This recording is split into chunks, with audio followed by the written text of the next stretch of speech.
YouTubeski,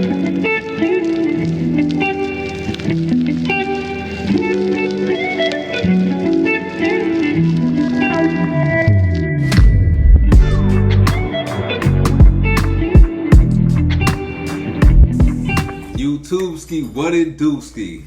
What is up, y'all? We are back again with, I feel like, a very important video. Yeah, it's the right month for it. It's Men's Mental Health Month.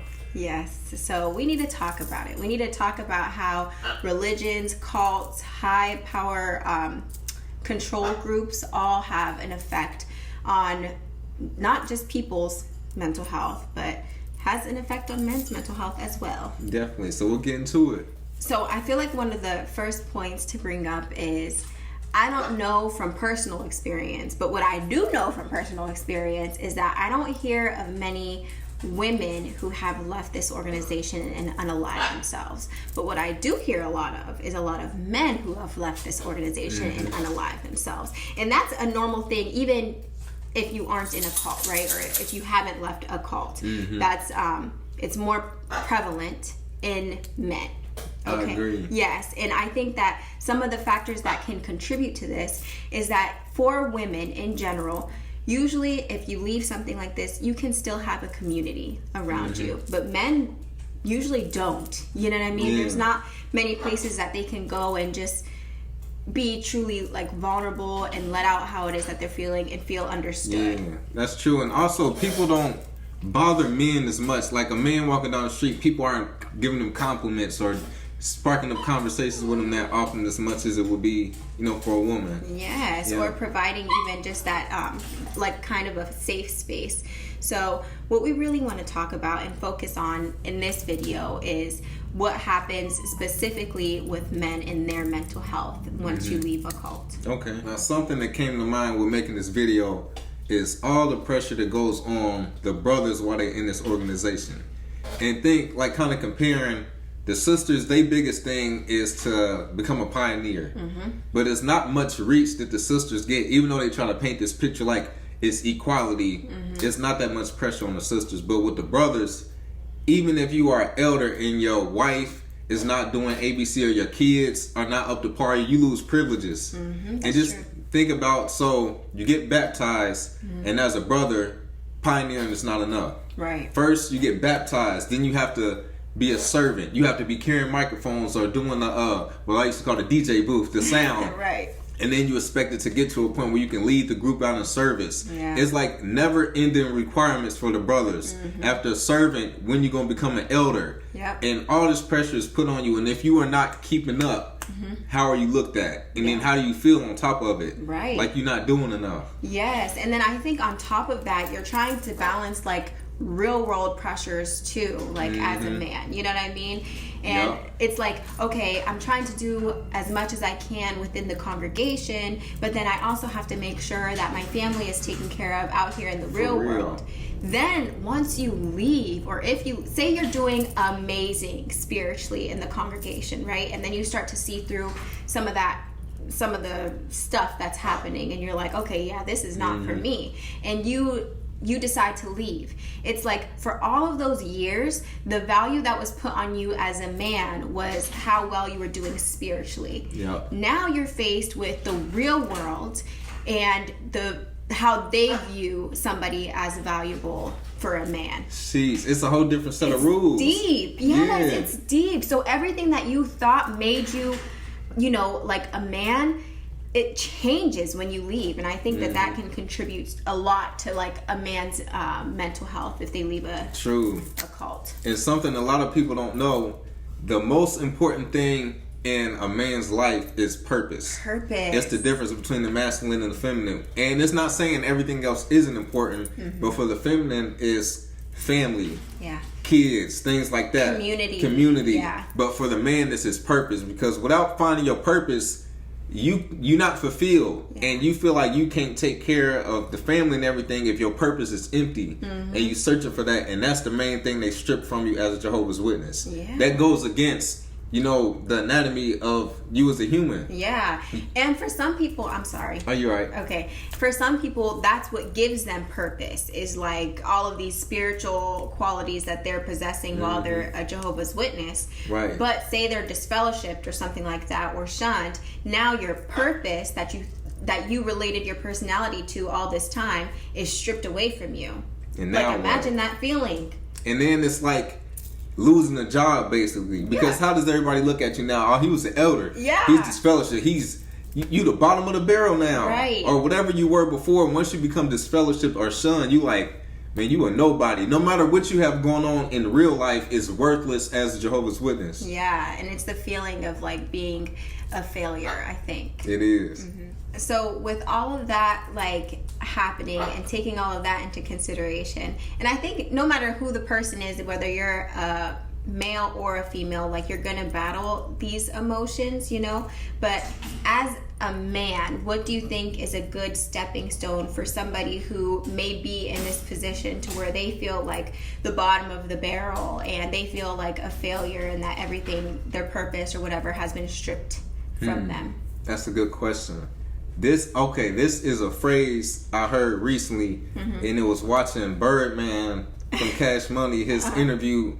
Was it I can't remember whose thing it was on. I can't remember if it was like Nick Cannon, one of their things. Okay. But he said, I don't react, I'm a thinker. Ooh. And that's something you can take into consideration as a man, because the first thing when you come across something, for most individuals, is a reaction. Yeah. You usually react and then think, because that's how the order of emotions go. Like with in your brain. Yeah, it hits the reaction first, and then later on it's like, man, I shouldn't have did that, or I should have did it this way. Yeah. So even when things make you uncomfortable, the first thing you should do is, okay, go to the source and why. Who's telling me that I'm worthless? Okay. All right, this organization is telling me I'm worthless.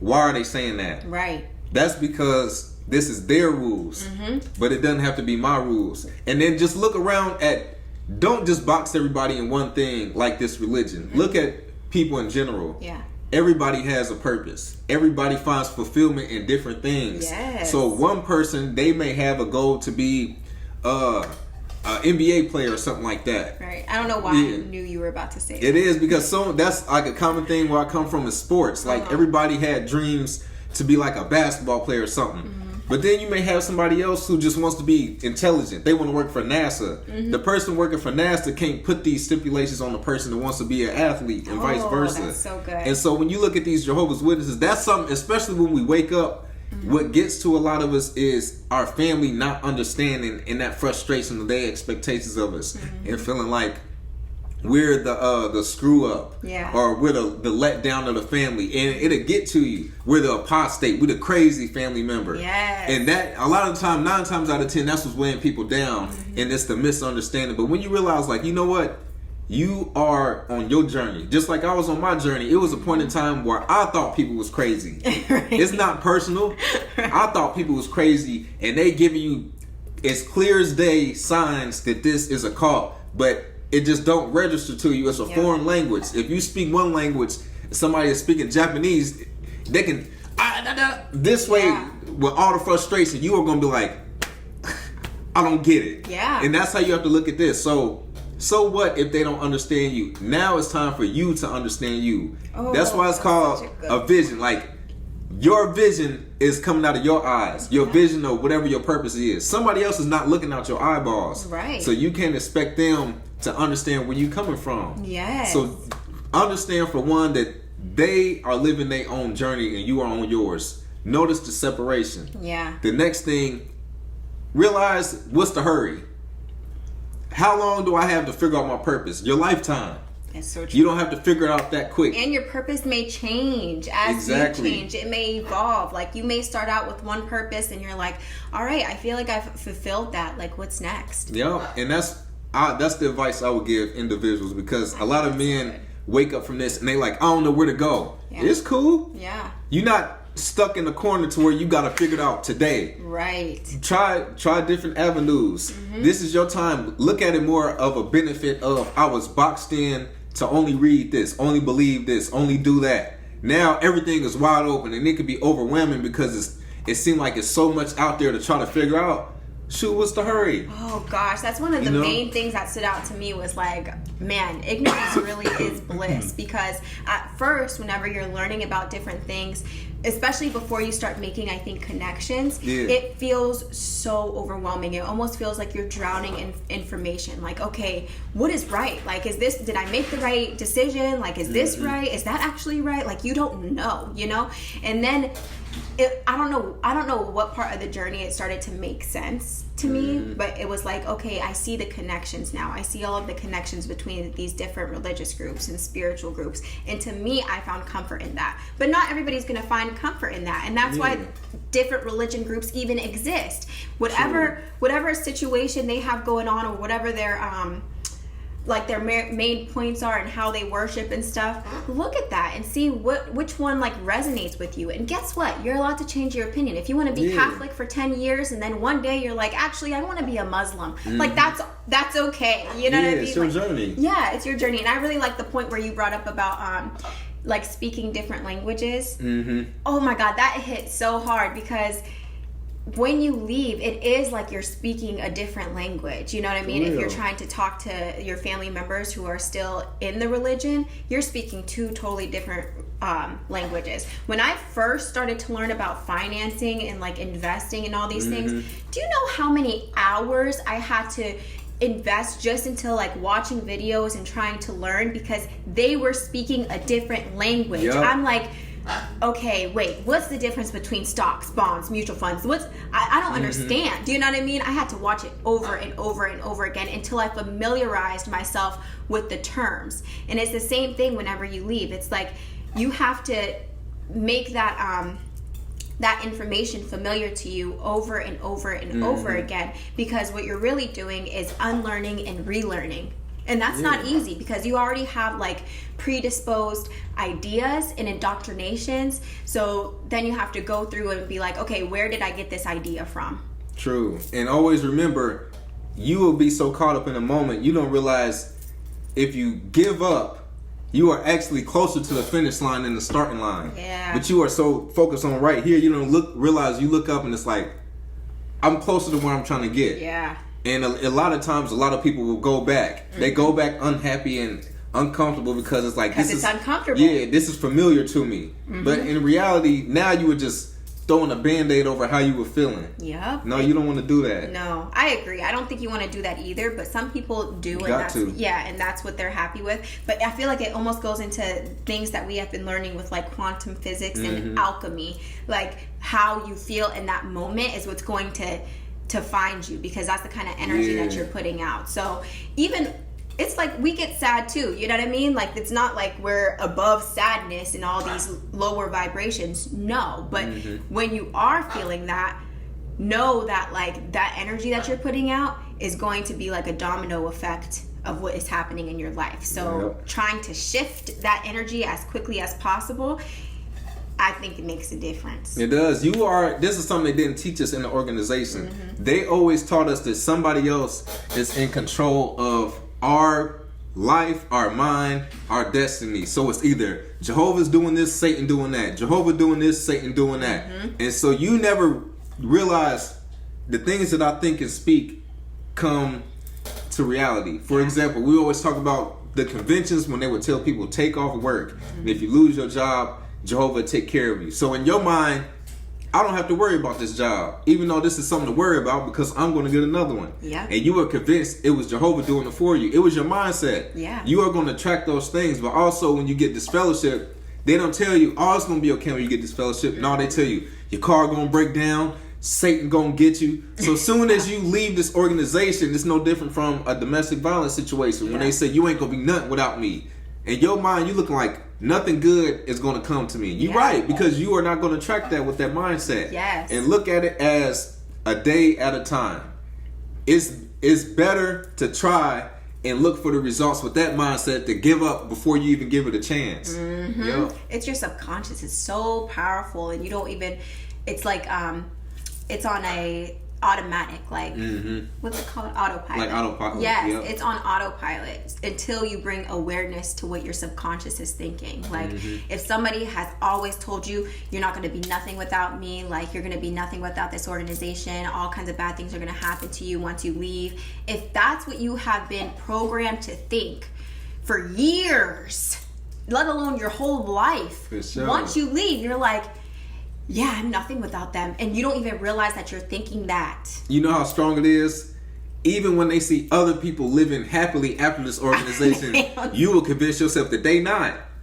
They can't be happy. True. They not happy. They pretending. Yes. The whole time they're like, no, I'm living good. That is so true. And then they'll be like, oh, this organization makes me the happiest, And yet the follow-up from that is, just look at this world around us. This world around us is so cruel and so bad. And so, yeah, it is, if that's what you decide to focus on. Yeah, but it's also the other side. There's the other side, Just like the organization. Right. Yep. That's so true. It was another message I wanted to add. So for people that feel like they want to end it all in a moment, sometimes we get caught up in the now and we feel like it's over with. But when you look back, you always come across situations that feel like it's the end of the world. But when you continue to live through it, you're like, I made it through it. Yeah. I'm still here. That's so true. And you have to remember that even like the worst thing you go through in life is grief. Yeah. And grief never goes away. But the first moment it hits, like that feeling, like the gut-wrenching collapse to the ground feeling, feel like the end of the world. The world is crashing around you. Like, to where you just collapse. But you get past that moment, not saying it goes away, but the worst moment is that moment. Yeah. By far. Is when the shocking news hits. But you are able to not get over it, but you adjust to this new way of life. Yes. And that's the same thing with leaving this cult. Especially like if it's not somebody passing away physically, but more just on the organization side. That moment to where you had to break the news is the worst. Yeah. But you kind of adjust to this new way of this uncomfortable. That's what it is. Yeah. You are so comfortable with life being a certain way, and it's snatched from under you, and you don't know what to do. Yeah. And we get so caught up, we react but don't think. Yes. And we just have to get accustomed to a new way of living, and you can do it. You may not know how you're gonna get through it, but you can do it. And you're also allowed to grieve whatever used to be, right? So the relationships that you used to have, or the depth of relationship that you used to have with maybe some of your family members or some of your friends, like understand that you're allowed to grieve that, because it doesn't look the same anymore. And who would not grieve that? You know what I'm saying? Right. But it's not normal to go through. No, it's not. And that's, recognize it too, though, for what it is. It's a manipulation tactic. It's emotional. It's like psychological and emotional warfare that is being put onto you, basically. You know what I mean? And it's designed that way on purpose for retention of members. Exactly. That's the point of a cult. And you never know if these people will wake up. Yeah. You never know.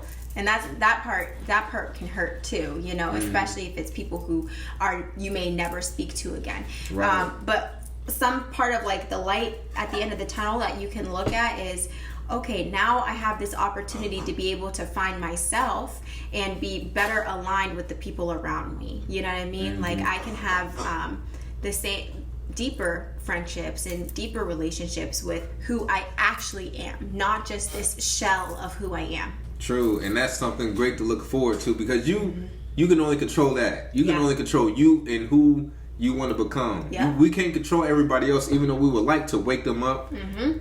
You can't do it. Right. Yeah. Anyways, y'all, that's kind of our little rant on this month and what we had to say about it. Yeah. Definitely leave your thoughts in the comments. Don't forget our Instagram at Awaken Truths IG. We appreciate the messages. Don't forget our TikTok at Awaken Truths LLC. And we have our healing journals. We have the normal edition as well as the PMO edition.